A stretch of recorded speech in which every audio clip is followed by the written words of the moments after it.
नमस्कार, मेरा नाम डॉक्टर प्रिया सिंह है। मैं ऑब्स्टेट्रिशियन एंड गायनेकोलॉजिस्ट हूँ नोबल मल्टी स्पेशलिटी हॉस्पिटल में।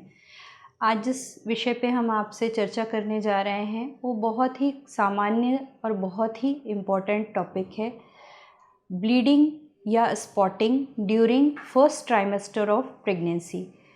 प्रेगनेंसी के पहले तिमाही में ब्लड का जाना या स्पॉट्स जाना एक बहुत ही सामान्य सी कंप्लेन होती है पेशेंट की, जो वो हमारे पास लेके आते हैं। प्रेगनेंसी टेस्ट किया और 3-4 दिन बाद या 10 दिन बाद अचानक से पेशेंट बोलता है कि मुझे ब्लीडिंग हो गई मैडम, या फिर अचानक से कहता है मुझे बहुत ज़्यादा पेट में दर्द हो रहा है। तो ये जो लक्षण होते हैं ये हमें थोड़ा सा अलार्म देते हैं कि आपको डॉक्टर से इमीडिएटली कंसल्ट करना है। अब इसके क्या क्या कारण होते हैं। हर ब्लीडिंग एबॉर्शन नहीं होती।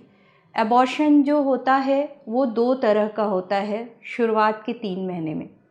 पहला होता है थ्रेटेंड एबॉर्शन और दूसरा होता है इनएविटेबल और कंप्लीट एबॉर्शन। थ्रेटेंड एबॉर्शन वो होता है जिसमें कि 3-4 वजह से ब्लीडिंग हो सकती है मरीज़ को।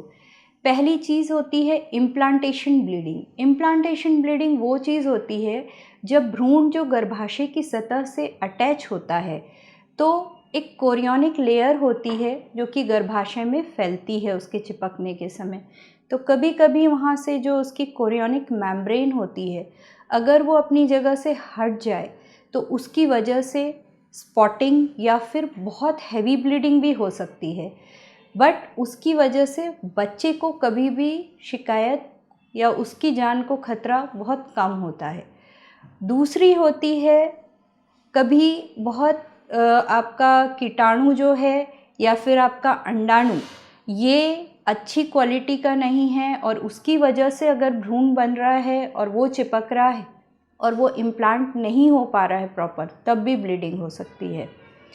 ब्लीडिंग का एक और कारण होता है एक्टोपिक प्रेगनेंसी। जब जो भ्रूण है वो गर्भाशय में चिपकने की जगह नलियों पे या पेट के अंदर या आसपास कहीं भी जाके अगर इम्प्लांट हो जाए तब उसकी वजह से भी ब्लीडिंग होती है और बहुत सीवियर पेन होता है, जो कि एक लाइफ थ्रेटनिंग इमरजेंसी है जिसके लिए आपको डॉक्टर के पास आना बहुत ज़रूरी होता है। तो ये कुछ कारण हैं जिनकी वजह से शुरुआती प्रेगनेंसी में हमें ब्लीडिंग हो सकती है। तो इन सब के साथ में आप कैसे पता करेंगे जब आप डॉक्टर के पास जाते हैं, तो 3 तरह से डॉक्टर जो होता है वो आपको एग्ज़ामिन करता है। पहला वो आपको हिस्ट्री लेगा, आपकी क्लिनिकल एग्ज़ामिनेशन करेगा। वो आपको इंटरनल चेकअप करके ये देखेगा कि आपका जो बच्चेदानी का मुंह है वो खुला है या बंद है। ठीक है, अगर वो खुला है मतलब आप इनएविटेबल या कंप्लीट एबॉर्शन पे जा रहे हो, मतलब आपका एबॉर्शन रोकना संभव नहीं है। अगर बच्चेदानी का मुंह बंद है तो ये आपके लिए एक अच्छी चीज़ है, ताकि डॉक्टर जो है आगे फर्दर प्रोग्रेस करता है। दूसरी चीज़ वो आपकी फिर इन्वेस्टिगेशन कराता है ब्लड की। ब्लड की इन्वेस्टिगेशन में मेनली 2 टेस्ट कराए जाते हैं, एक बीटा HCG फॉर प्रेगनेंसी और दूसरा serum progesterone. Beta HCG for pregnancy एक बहुत ही इम्पॉर्टेंट टेस्ट होता है शुरुआती प्रेगनेंसी को डायग्नोस करने के लिए, या ये देखने के लिए कि प्रेगनेंसी सफल हो रही है या नहीं, या वो एक्टोपिक तो नहीं है। तो जब हम बीटा HCG कराते हैं तो सिर्फ एक सिंगल टेस्ट जो होता है सफिशिएंट नहीं होता है, क्योंकि बीटा HCG का लेवल जो होता है 48 to 72 आवर्स में डबल हो जाता है। तो जब भी हमने आज जो टेस्ट कराया, अगर ब्लीडिंग के बाद हमने कराया, तो 48 to 72 आवर्स के बाद हमें दोबारा करा के देखना बहुत आवश्यक है कि वो दुगना हो रहा है या नहीं। अगर दुगना हो रहा है तो इसका मतलब है कि आपकी प्रेगनेंसी जो है वो सेफ़ है और आपका बेबी जो है वो ग्रो कर रहा है। लेकिन अगर बीटा HCG का लेवल थोड़ा बहुत बढ़ रहा है या फिर डाउन ग्रेडिंग पे जा रहा है, इट मीन्स कि आपकी प्रेगनेंसी जो है वो सफल नहीं हो रही है। तीसरा टेस्ट होता है सोनोग्राफी, जो कि बहुत इम्पॉर्टेंट है। लेकिन शुरुआती जो सोनोग्राफी होती है कई बार उसमें हमें सिर्फ सैक दिखता है। अगर 5 वीक का है बेबी तो उसमें बीट्स नहीं दिखेंगे और ब्लीडिंग हो रही है तो आप समझ भी नहीं पाओगे कि क्या हो रहा है। इसलिए सोनोग्राफी को हमेशा बीटा HCG टेस्ट के साथ में कोरिलेट करना होता है।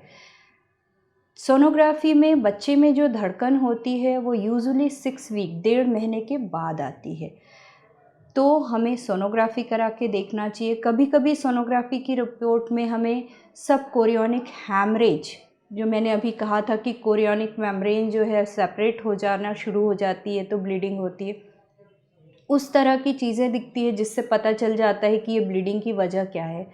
दूसरी चीज़ होती है बच्चे में धड़कन ना आना। अगर बच्चे में धड़कन नहीं आई और ब्लीडिंग शुरू हो गई है, मतलब कि इंसान एबॉर्शन में जा चुका है।